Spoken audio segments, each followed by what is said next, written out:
નમસ્કાર મિત્રો, આજે સીધું ને સટમાં આપણી સાથે ડોક્ટર બીસી રાઠોડ સાહેબ જોડાયા છે.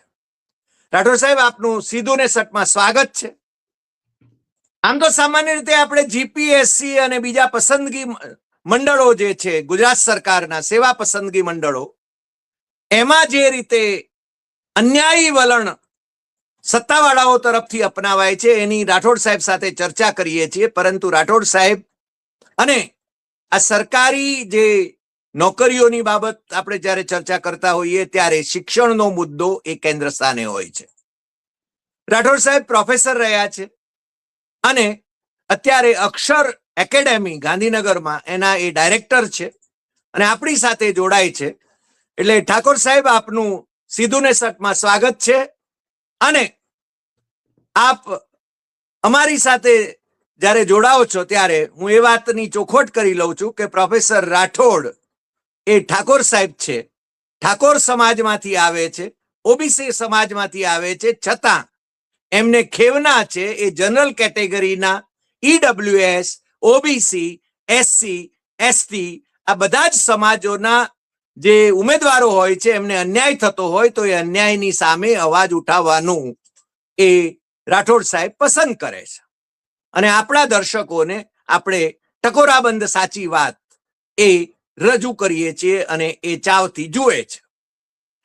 આજે મુદ્દો એ છે કે હજુ હમણાં જ કેન્દ્ર સરકારના મંત્રી એમણે સંસદમાં શિક્ષણ અંગે એક અહેવાલ રજૂ કર્યો એક પ્રશ્નના જવાબમાં, અને દેશભરમાં હજારોની સંખ્યામાં ખાનગી શાળાઓ વધી રહી છે, ફાટફાટ થઈ રહી છે, અને સરકારી શાળાઓને હજારોની સંખ્યામાં બંધ કરવામાં આવી રહી છે નરેન્દ્ર મોદીના શાસનમાં.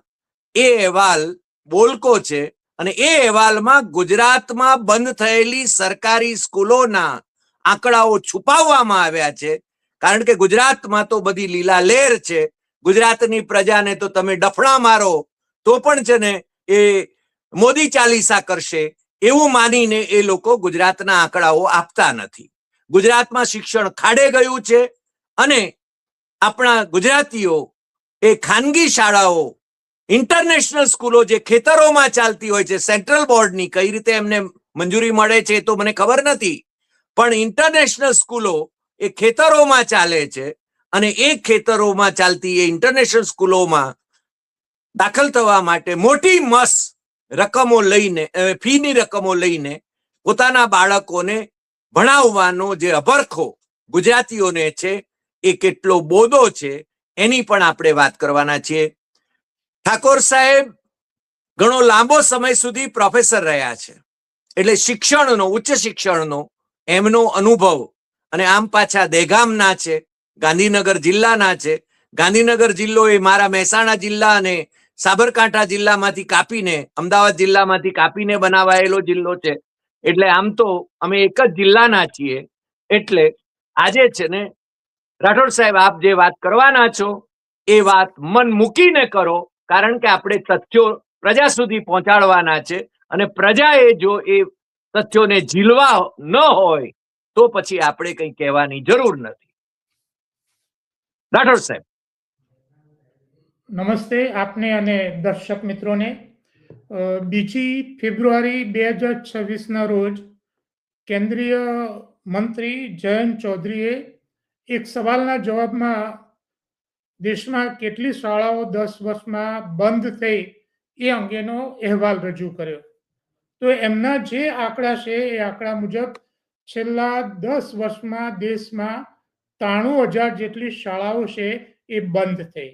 દેશમાં 93,000 જેટલી એટલે શાળાઓ લગભગ છે, 1 લાખ જેટલી શાળાઓ. 1 લાખ જેટલી.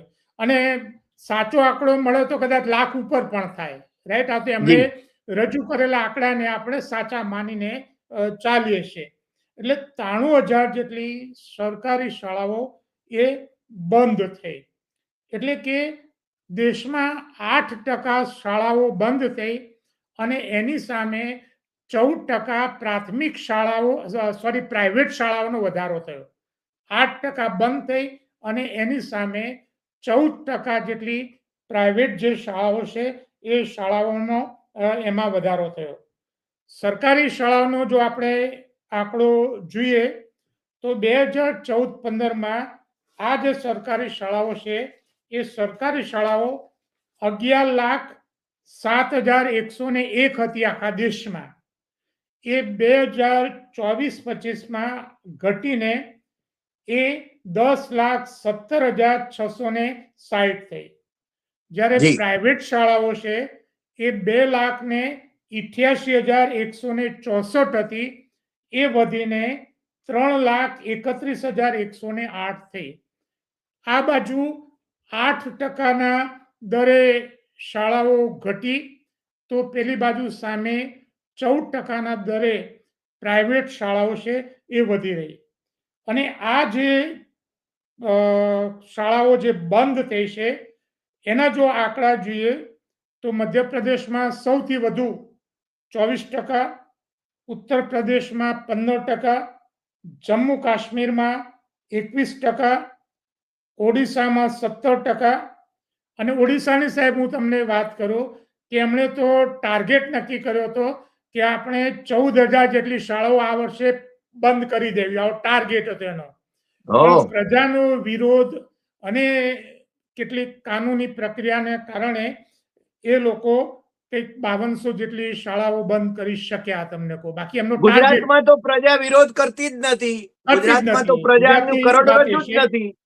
હા, અરુણાચલ પ્રદેશમાં 16%, ઝારખંડમાં 13%, નાગાલેન્ડમાં 14%, ગોવામાં 12% અને ઉત્તરાખંડમાં 8.7% જેટલી સરકારી જે શાળાઓ છે એ શાળાઓ એ ઘટી.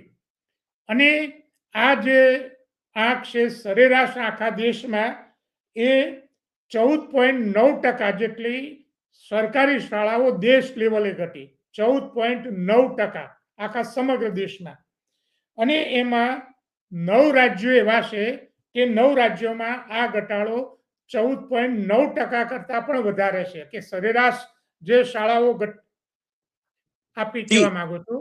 હા, નહીં એટલે રાઠોડ સાહેબ મારે એમ કેવું છે કે ભારતીય જનતા પાર્ટીના શાસકોને જ્યારે અનુકૂળ આવે છે ત્યારે એ ટકાવારી કે છે. ધારો કે બે શાળાઓમાંથી એક શાળા બંધ થઈ એટલે કેટલા ટકા બંધ થઈ એમ કે. તમે સમજ્યા? પણ નક્કર આંકડો આપણને જોઈએ તો એને માટે આપણે એક્સરસાઇઝ કરવી પડે. મને લાગે છે 93,000 સ્કૂલો એમણે બંધ કરી દેશમાં. 93,000 સ્કૂલો છે એમણે બંધ કરી. અને મને લાગે છે 2020 સુધીમાં તો 70,000 કરી. પણ એના પછી જે આંકડો આવ્યો એ 93,000 નો આંકડો છે. કદાચ લાખ ઉપર ગઈ હશે. 100%. અને પ્રાઇવેટ સ્કૂલો કેટલી ખુલી તો એનો આંકડો 10 વર્ષમાં 43,000 નો એ આપણને જોવા મળે છે. બરાબર છે? હા, એટલે આ ટકાવારી છે ને એ બહુ છેતરામણી છે સાહેબ. આંકડા છેતરામણા હોય છે. આંકડા એ છેતરામણા એ આપે છે. 2014 થી 2020 સુધીમાં 70,000 જેટલી શાળાઓ બંધ થઈ. 2014-15 થી 2020 સુધીમાં 70,000 જેટલી શાળાઓ બંધ થઈ. આ આંકડો છે. અને હું તમને કહું કે આંકડો આ ગુજરાતમાં કેટલી સાહેબ? ગુજરાતમાં કેટલી? એ હું અલગથી ગુજરાતની વાત કરું છું. પણ આ જે નહીં, આ રિપોર્ટ એમણે જે રિપોર્ટ આપ્યો એમાં ગુજરાતની છે કે ના? એમાં નથી આપી. એ વિગતો એટલે ગુજરાતના આંકડાઓ છુપાવવામાં આવી રહ્યા છે. મોદી શાહની સરકાર ગુજરાતમાં 30 વર્ષથી છે, છતાં એ આંકડાઓ છે ને છુપાવીને પોતે છે ને પ્રવેશોત્સવ ને બધા નાટકો જે કરે છે, તાઇફાઓ કરે છે અને શિક્ષણને છે ને ખાડે લઈ જાય છે. હવે આ જે આંકડો રજૂ કરેલો આંકડો એ ખૂબ મોટો હોવાનો એક બીજો મુદ્દો આપને આપું કે United district information system for education, UDISA નામનું એક સંગઠન છે. એ દર વર્ષે સપ્ટેમ્બર મહિનામાં આ આંકડા બહાર પાડે છે. દર મહિને સપ્ટેમ્બર મહિનામાં આ આંકડા બહાર પાડે છે. અને એને જે આંકડા જે બહાર પાડ્યા છે કે સપ્ટેમ્બર 2018 થી સપ્ટેમ્બર 2019 દરમિયાન દેશમાં 51,108 જેટલી સ્કૂલો ઘટી એક વર્ષનો. આ જે આંકડા છે એવું દર્શાવે છે કે સપ્ટેમ્બર 2018 થી 2019 સપ્ટેમ્બર દરમિયાન 51,108 જેટલી શાળાઓ બંધ થઈ. તો એક વર્ષનો આંકડો 51,000 નો આ સંગઠન આપે છે, આ શાળાઓ બંધ થઈ છે. એટલે જે 93,000 નો આંકડો છે એના કરતા તો ઘણી વધુ સંખ્યામાં એ બંધ થઈ હશે. એમણે આંકડો પણ આપ્યો છે કે 2018 સપ્ટેમ્બરમાં જે સરકારી જે સંસ્થાઓ શાળાઓ હતી એ 10,83,668 અને 2019માં એ ઘટીને 10,32,570 થઈ. એટલે કે એક જ વર્ષમાં 51,108 જેટલી જે શાળાઓ છે એ શાળાઓનો એ વર્ષે ઘટાડો થયો. એટલે કે 4.78% શાળાનો ઘટાડો એક જ વર્ષમાં થયો. અને પ્રાઇવેટમાં એ જ વર્ષે 11,739 જેટલી શાળાઓ એક જ વર્ષમાં વધી. એટલે આ જે આંકડો એમણે કહ્યું છે કે 43,000 જેટલી પ્રાઇવેટ શાળાઓ વધી 10 વર્ષમાં, એ તો ખરેખર આંકડો ખૂબ જ વધારે હોવો જોઈએ, કારણ કે આ સંગઠને એક જ વર્ષમાં 11,739 જેટલી પ્રાઇવેટ શાળાઓ વધી એવો આંકડો આપ્યો છે. અને આ જે વિગતો છે એ વિગતો પણ લોકસભામાં 14/9/2020 ના રોજ એ વખતના શિક્ષણ મંત્રી રમેશ પોખરિયાલે એ ત્યાં સંસદમાં એમને આંકડા રજૂ કર્યા હતા. આ જે આંકડા છે એ સંસદમાં એમણે રજૂ કર્યા હતા. હવે આ જે સંખ્યા જે ઘટી રહી છે એ પાછળનો જે કારણ આપણે ગુજરાતની પછી વાત કરીએ છીએ તો 2016માં જુદા જુદા રાજ્યના જે સચિવો છે એમની દિલ્હીમાં એક મીટિંગ મળી હતી અને એ મીટિંગમાં એવો નિર્ણય લેવામાં આવ્યો અને નીતિ આયોગે એને સમર્થન આપ્યું કે કેટલીક જે શાળાઓ છે એ શાળાઓને આપણે મર્જ કરી દેવી સંખ્યાના બાને અને એનું આધુનિકીકરણ કરવું. આવા રૂપાળા નામ આપીને જે શાળાઓ છે એ શાળાઓ મર્જ કરવા માટેનું એમની પોલિસી 2016માં એ લેવામાં આવી અને નીતિ આયોગે એને સમર્થન આપ્યું. એક બીજી બાબત જે વિશ્વ બેંક છે, વર્લ્ડ બેંક છે, એને સ્કૂલ ઓફ એક્સેલન્સનો એક ખ્યાલ મૂક્યો કે સ્કૂલ ઓફ એક્સેલન્સ જો તમે શરૂ કરશો તો અમે નાણાકીય સહાય આપીશું. એટલે આ નાણાકીય સહાય મેળવવાની લાઈમાં જે સરકારી સ્કૂલો છે એ સ્કૂલો બંધ કરવા માટેનું રીતસરનું એ લોકોએ પગરણ ત્યારથી શરૂ કર્યા, જે સરકારી સ્કૂલો છે એને બંધ કરવા માટે. અને એ માટે જુદી જુદી એમને નામ આપ્યા છે કે અમે અર્બનાઇઝેશન કરીશું, અમે નવી ફેસિલિટી આપીશું, સ્કૂલ ઓફ એક્સેલન્સ શરૂ કરીશું. તો જે એક્ઝિસ્ટન્સ જે શાળાઓ છે એ શાળાઓમાં સંખ્યા ઓછી છે, એના કારણે વિદ્યાર્થીઓનું એનરોલમેન્ટ ઓછું થાય છે. એવા બધા કારણો ધરીને એ શાળાઓ છે એ શાળાઓને બંધ કરી અથવા તો એને નજીકની શાળાઓમાં એમને મર્જ કરી દીધી. એટલે એના કારણે અને એ જ વખતે મેં આપને કહ્યું તેમ ઓડિશાએ તો ટાર્ગેટ મૂક્યો હતો કે આપણે આ વર્ષે 14,000 જેટલી શાળાઓના તાળો મારી દેવાનો છે, આવો ટાર્ગેટ તો મૂક્યો હતો. પણ પછી લોકોનો જે વિરોધ છે, કાનૂની જે બાબતો છે એના કારણે 5,227 જેટલી સ્કૂલો છે ત્યાં બંધ થઈ એ રાજ્યમાં. હવે સાહેબ હું તમને આપને થોડીક બીજી જે બાબતો હું તમને થોડીક વાત કરીશ કે આ જે સરકારી શાળાઓ જે ઘટવાનું જે વલણ અથવા જે ઘટાડી રહ્યા છે તો એની સામે એક આપણને ચોંકાવનારી વિગત એ આપણી સમક્ષ આવી છે કે બિહારમાં 5% સરકારી શાળાઓનો વધારો થયો. બિહારમાં 5% સરકારી શાળાઓનો વધારો થયો.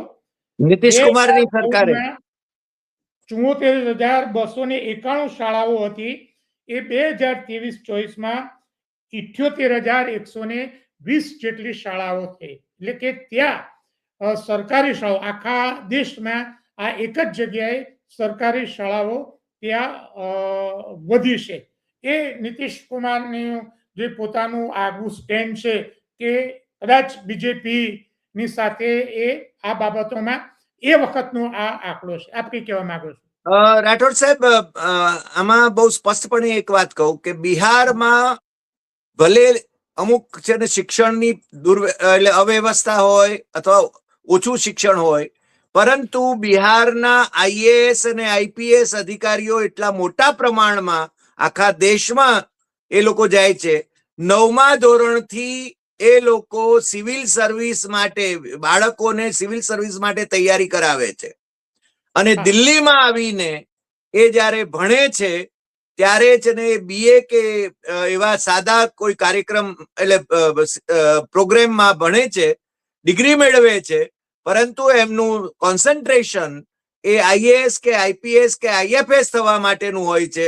અને એને કારણે બિહાર, ઉડીસા, મહારાષ્ટ્ર અને સાઉથ ઇન્ડિયા એના છે ને આઈએએસ અધિકારીઓ આપણને વધારે જોવા મળે છે. ગુજરાતના એટલા પ્રમાણમાં આઈએએસ અધિકારીઓ કે આઈપીએસ અધિકારીઓ આપણને જોવા મળતા નથી. અને જે આઈએએસ અને આઈપીએસ છે એમાં ગુજરાતના પ્રમોટી આઈએએસ કે આઈપીએસ એ વધારે છે. અને એમની કક્ષા શું છે એ આપણે જાણીએ છીએ, કારણ કે એમને અસ્પૃશ્ય ગણવામાં આવે છે. એ બાબત બહુ સ્પષ્ટ છે. એટલે આપણા શિક્ષણને જો સારી રીતે આપણે એનું ઇન્ફ્રાસ્ટ્રક્ચર જો જાળવીએ તો છે ને આપણે ત્યાંથી સિવિલ સર્વિસમાં પણ વધારે વિદ્યાર્થીઓ ઉમેદવારો જાય. અને એ જો ગુજરાતી હોય, હું પ્રાંતવાદી નથી, પણ એ ગુજરાતી હોય તો એમને ગુજરાતનું દાજે, ગુજરાતના એની સંવેદના એને માટે ગુજરાતને માટે હોય એવું હું અપેક્ષિત માનું છું. રાઠોડ સાહેબ, એક બીજી વાત કહીને પછી આપણે ગુજરાતના આંકડા જોઈએ કે સાહેબ 3 રાજ્યો એવા છે કે જેમાં પ્રાઇવેટ શાળાઓ ઘટી. 3 રાજ્યોમાં, એમાં મેઘાલયમાં 5.36%, 2274 પ્રાઇવેટ શાળાઓ હતી, એ ઘટીને 2152 થઈ. દિલ્હીમાં 2.88% જે પ્રાઇવેટ શાળાઓ હતી એ ઘટી છે. અને હિમાચલ પ્રદેશમાં 0.27% જે પ્રાઇવેટ શાળાઓ છે આ ઘટી છે. આ 3 રાજ્યો. આનું એનાલિસિસ પણ કરવું પડે. હા, દિલ્હીમાં આમ આદમી પાર્ટીએ શિક્ષણ ઉપર ભાર મૂકીને શાળાઓને સારામાં સારી બનાવી, અને છતાં એનો જુદા કારણોસર એની સરકાર ગઈ એ આખી જુદી વાત છે. પણ આ જે પ્રાઇવેટ સ્કૂલમાંથી મહાપાલિકાની અથવા સરકારી સ્કૂલોમાં ભરતી થવા માંડી ત્યાં, એને કારણે પ્રાઇવેટ સ્કૂલો ત્યાં આગળ ઘટી. હિમાચલ પ્રદેશમાં કોંગ્રેસની સરકારે આ ભૂમિકા જ લીધી અને એને કારણે એ શાળાઓ છે ને પ્રાઇવેટ શાળાઓ ત્યાં ઘટી. હવે આપણે ગુજરાત વિશેની વાત કરીએ. ગુજરાતના તો આંકડા ત્યાં આપ્યા નથી, કારણ કે બધું ખુલ્લું થઈ જાય એટલા માટે. અને હું એક વાક્ય યાદ કરું છું કલાપીનું કે છુપાવાનું મન થાય એનું નામ પાપ. છુપાવાનું મન થાય એનું નામ પાપ. આ કલાપીએ આપણને કહ્યું છે. હવે ગુજરાતનું શિક્ષણ કેવું ખાડે ગયું છે એ તો બધા જાણે છે, પણ આ ખાડો કેટલો ઊંડો છે એ બહાર કોઈને ખબર ના પડે એટલે આંકડા છુપાવવામાં આવે છે. હું થોડીક વાતો કરીશ કે 2001માં ગુજરાતનો સાક્ષરતા દર દેશમાં 17મો હતો, તો મોદી સાહેબના 10 વર્ષના શાસનમાં આ નંબર 18મો થયો. 17મો હતો. ઉપલબ્ધિ થઈ મારા મોદી સાહેબ. કોઈને ખબર. હું સાહેબ એક વાત કહું કે ગુજરાતના જેટલા જે ટીચિંગ લાઈનના જે શિક્ષકો અધ્યાપકો છે એમને પૂછો કે આજે ગુજરાતનો સાક્ષરતા દર ભારતમાં કેટલો છે.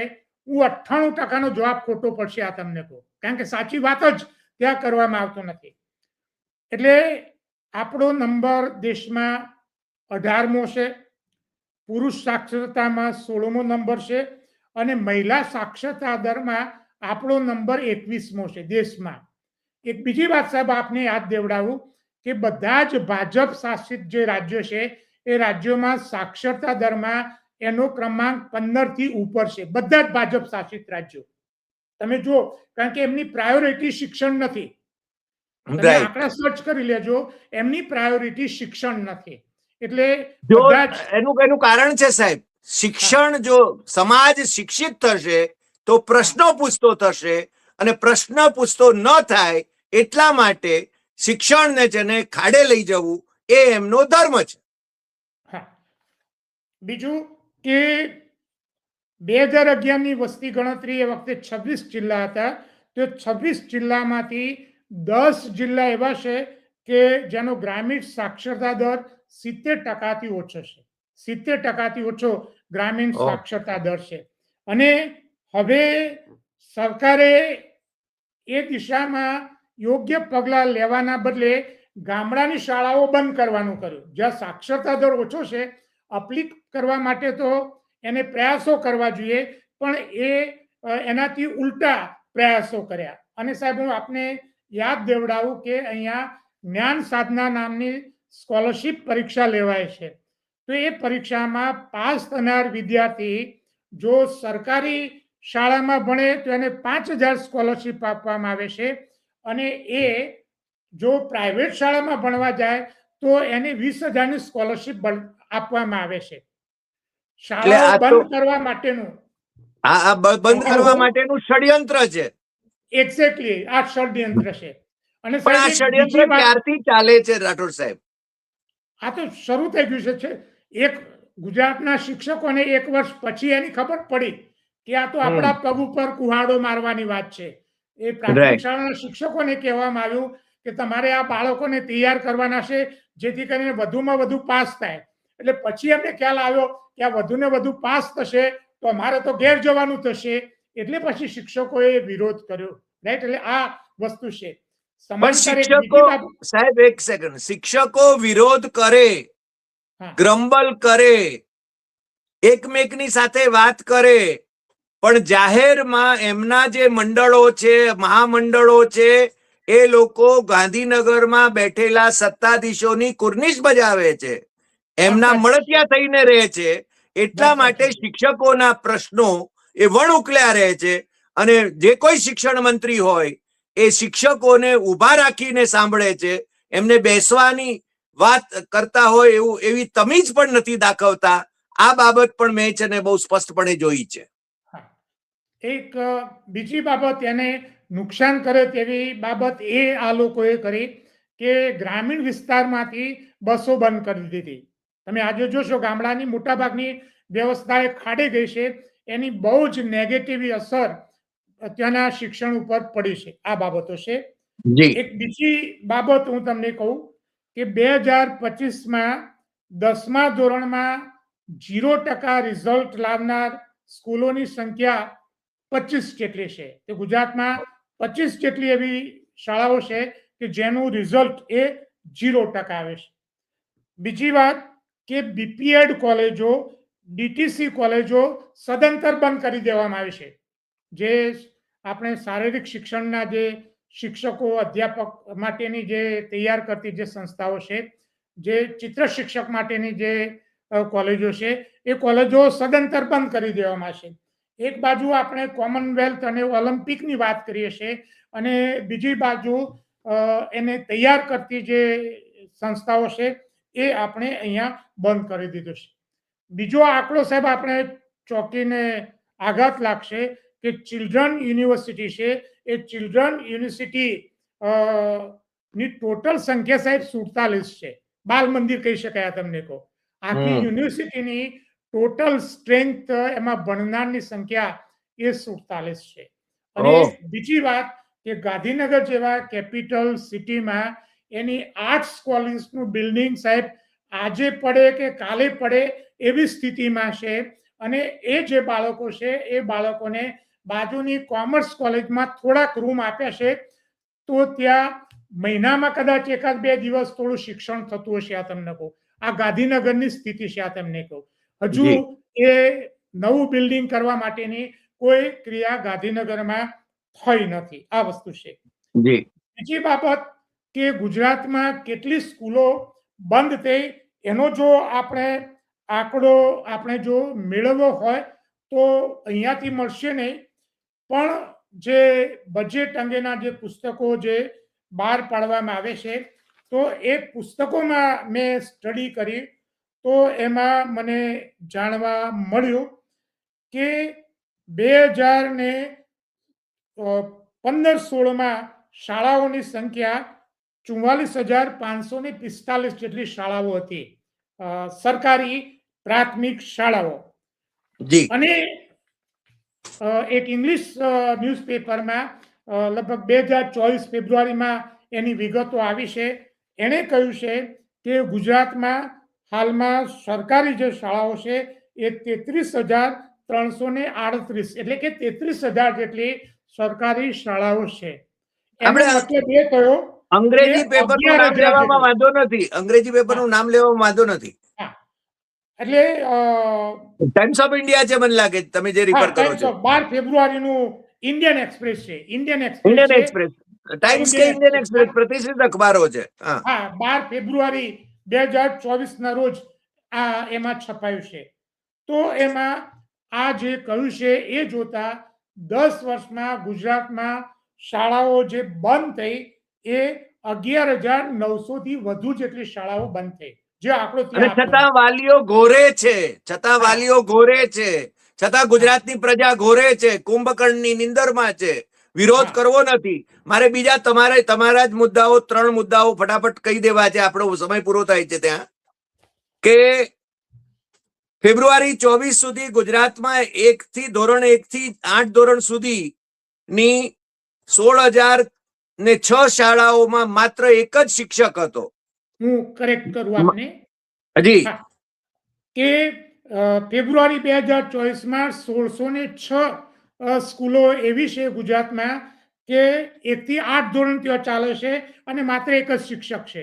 1606 શાળાઓમાં માત્ર ત્યાં એક જ શિક્ષક છે. બીજું, માર્ચ 2025 ના જે ડેટા છે એ મુજબ ગુજરાતમાં 327 શાળાઓ એવી છે કે જેમાં માત્ર એક જ રૂમ છે. 327 જેને ગુજરાતને નંબર 1 કહેવામાં આવે છે તે. અને ત્રીજી વાત સાહેબ આપને કહ્યું કે 47 સરકારી એન્જિનિયરિંગ જે કોલેજો છે એમાંથી 37 કોલેજોમાં આચાર્યોની જગ્યાઓ ખાલી છે. જ્યારે પોલિટેકનિકની 31 જે સરકારી કોલેજો છે એમાંથી 29 કોલેજોમાં રેગ્યુલર આચાર્યોની જગ્યાઓ ખાલી છે. આ ગુજરાતની આ સ્થિતિ છે. શિક્ષકોની જગ્યાઓ તો ઘણી બધી ખાલી છે એ આપણે જાણીએ જ છીએ. સાહેબ, એટલે ટૂંકમાં ગુજરાત સરકાર પણ શિક્ષણ પ્રત્યે ઉદાસીન છે. માત્ર વાતોના વડા કરે છે, પ્રવેશોત્સવ કરે છે. તાઇફાઓ જ્યારે હોય રાજનેતાઓના, એમની સભાઓ હોય ત્યારે વિદ્યાર્થીઓને અને શિક્ષકોને એમની હાજરી આપવા માટે ફરજ પાડવામાં આવે છે. ફોન ઉપર આચાર્યોને આદેશ આપવામાં આવે છે. ઘણી વખતે લેખિતમાં પણ આદેશ આપવામાં આવે છે. એસટી ની બસો છે ને મૂકવામાં આવે છે અને એસટી ની બસોનું જે ભાડું હોય એ એસટી નિગમની પાસે એને ચૂકવાતું નથી. બહુ મોટી રકમ એસટી નિગમને ચૂકવવાની બાકી હોય છે, છતાંય ચૂકવાતી નથી. એટલે ખરેખર તો શિક્ષણ ઉપર આપણી સરકાર ભાર મૂકે એવો આપણો આગ્રહ છે. અને આજે રાઠોડ સાહેબે જે વાત કરી એ રાષ્ટ્રીય કક્ષાની વાત કરી, પરંતુ એમાં ગુજરાતના આંકડાઓ છે ને એ છુપાવવામાં આવ્યા છે. અને ગુજરાતની પરિસ્થિતિ જે એમણે વર્ણવી છે એ બહુ જ ખેદજનક છે. એટલું તો કમસે કમ ગુજરાતની પ્રજાને લાગવું જોઈએ, કારણ કે આ આંકડાઓ એ મહદ અંશે સરકારી આંકડાઓ છે. એટલે અમે અમારા ખિસ્સામાંથી કાઢીને સરકારને બદનામ કરવા માટે કહીશું કહ્યું હોય એવું નથી. તમે કદાચ વધારે જાણો છો, આપણા દર્શકો વધારે જાણે છે, કારણ કે જોડો ક્યાં ડંકે છે એનો એમને ખ્યાલ હોવો જોઈએ. આજે આટલી વાત. ફરી મળીશું નવા એપિસોડમાં નવા વિષય સાથે. રાઠોડ સાહેબ આપણી સાથે જોડાયા બદલ આપનો ખૂબ ખૂબ આભાર. અને જો આપણા મિત્રોને, દર્શક મિત્રોને જો આ એપિસોડ ગમ્યો હોય તો એ સૌથી વધુ શેર કરે, લાઈક કરે, કમેન્ટ કરે અને લોકોને જગાડતા રહે. નમસ્કાર.